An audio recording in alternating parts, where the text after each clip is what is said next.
telah gugur pahlawan. 300 tahun lamanya Belanda menjajah Indonesia. Selama 3,5 abad, itu pula bangsa Indonesia tidak lagi mengenali negerinya sendiri dan tidak lagi memikirkan kepentingan bersama. Belanda sudah berhasil memecah belah persatuan, mencerai-berai bangsa Indonesia ke dalam kelompok-kelompok kecil yang lemah. Tidak diperbolehkan kita berkumpul dan bersatu, tidak ada kesempatan untuk berunding, memahami keadaan bangsa. Belanda tak pernah menyangka bahwa kebijakan politiknya itu justru menjadi tonggak awal kebangkitan bangsa Indonesia. Untuk bersatu melawannya pada masa itu, untuk keperluan pendidikan pemerintah Hindia Belanda, bahwa mendirikan gedung-gedung sekolah, salah satunya gedung Estovia, School to Opleiding van Inders Arten, atau Sekolah Pendidikan Dokter Hindia, yang ada Batavia, sebuah di Jakarta masa itu. Banyak pemuda Indonesia yang memanfaatkan kesempatan ini untuk menumpah pendidikan, sehingga lahirlah pelajar-pelajar bahwa mahasiswa baik di dalam negeri maupun di luar negeri. Banyaknya pemuda Indonesia yang mendapatkan pola pendidikan barat justru membuka pikiran mereka akan kemerdekaan. Buah dari pemikiran itu, Sutomo mendirikan sebuah organisasi pemuda bernama Budi Utomo pada 20 Mei 1908 yang kemudian diperingati Hari Kebangkitan Nasional. Gaungnya terdengar hingga seluruh tanah air dan menginspirasi lahirnya organisasi-organisasi dan partai-partai baru. Mas, ini ada majalah yang lagi hangat dari negeri Belanda. Ini bagus sekali. Dari negeri Belanda saja mempunyai semangat yang besar terhadap persatuan Indonesia. Ini sangat bagus. Kita harus segera ada pergerakan-pergerakan menuju Indonesia merdeka. Ya, benar sekali. Yang ada di Indonesia harus ada pergerakan yang berarti. Indonesia harus bersatu, Indonesia harus merdeka. Bagaimana menurutmu kalau saya mengadakan pertemuan guna membahas ini demi kemajuan bersama? Ya, saya sangat setuju sekali karena harus ada koordinasi organisasi pemuda yang ada di Indonesia ini. Baiklah, saya akan agendakan pertemuan kali ini. Isi majalah tersebut memberikan dorongan semangat kepada organisasi-organisasi pergerakan yang ada waktu itu yang masih bersifat kedaerahan. Terima kasih semuanya sudah hadir di tempat kami. Kali ini saya mengumpulkan wakil organisasi kepemudaan. Akhir-akhir ini saya membaca majalah dari Perhimpunan Pemuda Indonesia di negeri Belanda, di mana mereka sedang hangat-hangatnya membicarakan kemerdekaan bangsa ini. Ya, beberapa waktu yang lalu saya juga membaca majalah tersebut. Saya melihat di dalamnya ada pergerakan dan persatuan yang harus memotivasi kita, dan kita harus menjadikan hal tersebut sebagai alat pemicu untuk menjadi perubahan bangsa ini menjadi yang lebih baik lagi. Benar sekali. Persatuanlah yang menjadi senjata kita untuk melawan pemerintahan Hindia Belanda. Mereka itu akan kelemahan kita, yaitu karena kita berada di dalam kelompok-kelompok kecil yang lemah. Dan hal itulah yang menjadi kelemahan kita untuk dilawan oleh pemerintahan Hindia Belanda. Setelah kita tahu bahwa persatuan adalah senjata, lantas bagaimana cara kita untuk mempersatukan pemuda bangsa ini?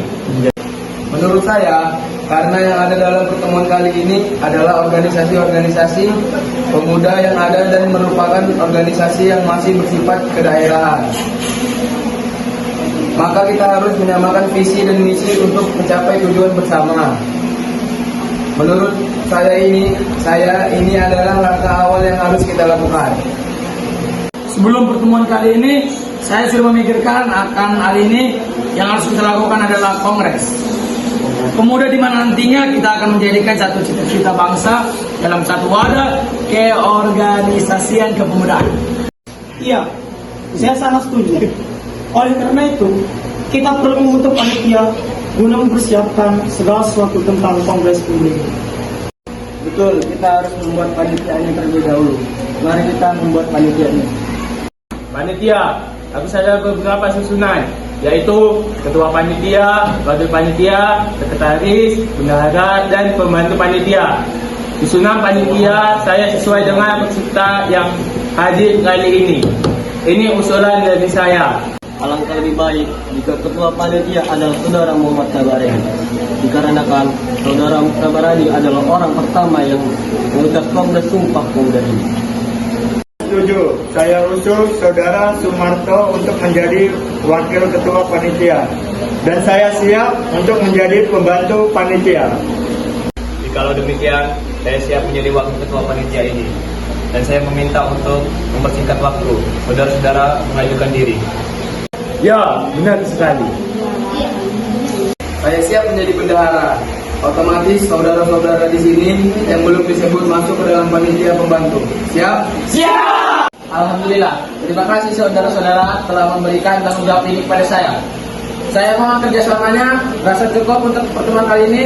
Untuk lebih lanjutnya kita koordinasikan bersama. Penyampaian hasil pertemuan-pertemuan yang sudah dilakukan. Kepanitiaan yang sudah terbentuk itu bekerja secara sukarela.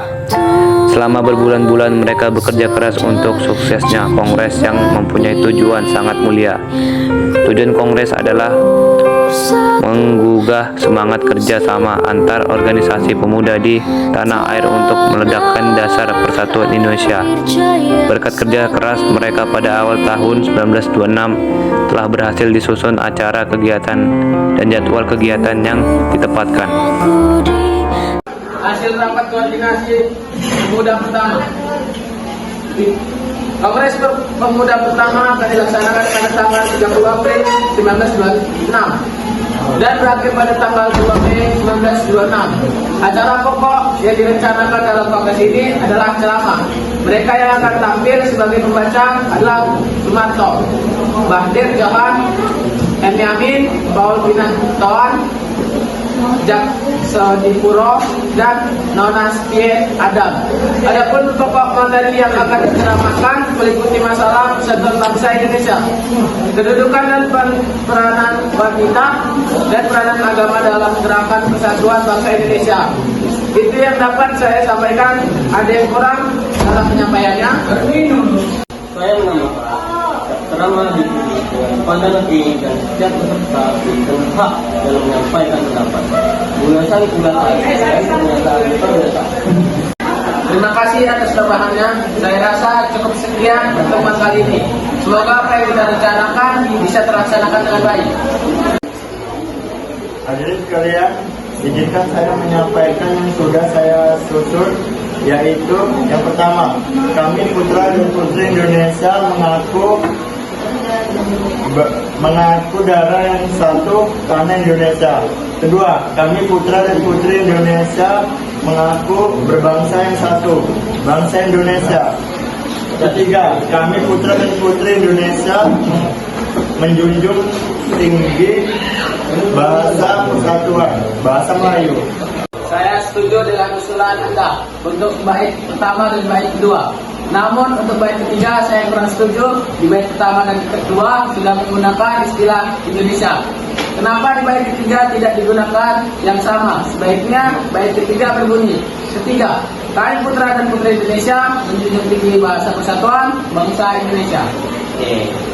Iya, saya sangat mendukung usulan dari M. Tabrani yang lebih baik bahasa menjadi bahasa persatuan yaitu bahasa Indonesia. Saya masih keberatan akan perubahan tersebut. Saya tidak bertahan dengan usulan saya. Baiklah, walaupun rumus operasi belum bisa diterima, namun kongres harus tetap dihentikan sesuai dengan jadwal. Kegiatan yang telah disepakati.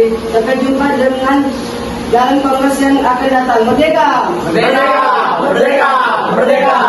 Kongres Pemuda II segera bergaung. Rintisan yang telah dilakukan oleh Muhammad Tabrani dan kawan-kawan ternyata tidak sia-sia.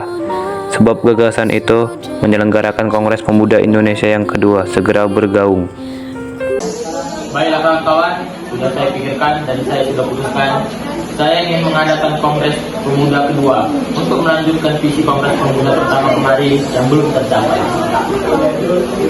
Apakah Anda sudah memikirkan ini sebelumnya? Sejak pelaksanaan Kongres Pemuda pertama kemarin, saya sudah berpikir hal ini akan tetap berlanjut. Kongres Pemuda pertama juga patut kita apresiasi karena pelaksanaannya sudah memberikan dobrakan untuk persatuan Indonesia. Ya, benar sekali. Sebelum kita laksanakan evaluasi, alangkah lebih baiknya jika kita berikan apresiasi yang setinggi-tingginya kepada Tabrani dan kawan-kawan atas pelaksanaan Kongres Pemuda pertama kemarin. Dan hal itu juga yang mendorong saya ingin mengadakan Kongres Pemuda kedua nanti. Oleh karena itu, saya mohon kepada kawan-kawan semua untuk membantu membicarakan hal ini lebih dalam lagi agar Kongres Pemuda kedua nanti dapat terselenggarakan dengan semaksimal mungkin dan dapat mencapai tujuan yang kita inginkan bersama. Baiklah, saya dan kawan-kawan juga setuju akan hal itu. Selanjutnya, mari kita bentuk panitia Kongres Pemuda kedua. Ya Pak. Sebelum membentuk panitia, alangkah sebaiknya kita mengumpulkan terlebih dahulu tokoh-tokoh yang mempunyai pengaruh yang besar. Menurutmu siapa yang sesuai? Sunario dan Sunarto, karena beliau pernah ikut dalam organisasi pergerakan kebangsaan Indonesia di negeri Belanda, lebih tepatnya Perhimpunan Indonesia. Baiklah, saya akan menghubungi Mario dan Sunarto. Selain mereka berdua, saya akan menghubungi Sunarto sebagai wakil ketua pada Kongres Pemuda pertama kemarin. Saya usulkan Sunario dan Sunarto sebagai penasihat hukum dalam Kongres Pemuda kedua kali ini. Selain beliau, berdua dengan pengalaman Sunarto pada Kongres pertama akan memperjelas gambaran pelaksanaannya. Ya, baiklah. Pembentuk panitia Kongres Pemuda kedua. Berkat usaha yang gigih dari Sugondo, Joyo Puspito, dan kawan-kawan pada bulan Juni 1928 berhasil dihimpun 8 organisasi pemuda dan 1 organisasi pelajar untuk mengadakan pertemuan dan musyawarah. Terima kasih kepada saudara-saudara sekalian yang telah hadir dalam pertemuan kali ini. Sesuai dengan undangan yang telah saudara-saudara sekalian terima, pada pertemuan kali ini kita akan membahas tentang persiapan penyelenggaraan Kongres Pemuda kedua. Kongres Pemuda kedua nanti sebagai tonggak persatuan dan kesatuan bangsa ini guna mencapai kemerdekaan Indonesia yang telah sama-sama kita dengarkan mengaum di seluruh Nusantara ini untuk melanjutnya. Saya berikan saudara Darwin untuk memandu jalannya pertemuan kali ini. Terima kasih saudara Sugondo. Baik, sebelumnya saya mohon kepada diri untuk menentukan nama organisasi yang diwakilkan. Perkenalkan, saya Sugondo Joyo Puspito, Wakil Perhimpunan Pelajar-Pelajar Indonesia atau PPI. Saya Joko Omar Said dari Jong Japa. Saya Royani, di sini saya mewakili pemuda kaum Betawi. Saya Amir Syarifuddin mewakili Jong Batakbon. Saya Jolomina mewakili Jong Ambon. Saya Senduk mewakili Jong Celebes.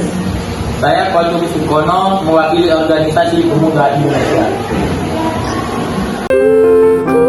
Pelaksanaan Kongres Pemuda II.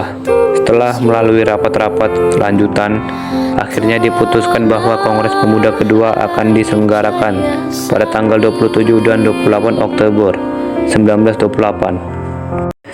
Pembacaan hasil Kongres Pemuda II 28 Oktober 1928. Tibalah akhirnya pada pembacaan hasil putusan Kongres Pemuda yang kedua, hari itu 28 Oktober 1928. Terima kasih kepada Rudolf Supratman, lampion sangat indah dan hikmat. Sekali lagi beri tepuk tangan yang meriah untuk beliau. Baiklah hadirin sekalian, akan saya sampaikan hasil keputusan Kongres Pemuda kedua kali ini. Dengan diputuskan hasil dari perapatan ini, maka saya wajibkan kepada hadirin sekalian untuk memakai kata-kata yang telah kita sepakati bersama. Untuk selanjutnya saya kembalikan kepada Emiani. Baiklah, sebelum kita mengakhiri Kongres Pemuda kedua kali ini, kita membacakan hasil dari keputusan hari ini, membacakan hasil Sumpah Pemuda bersama-sama. Kami putra dan putri Indonesia. Kami putra dan putri Indonesia. Mengaku untuk adalah satu. Tanah air Indonesia. Tanah air Indonesia.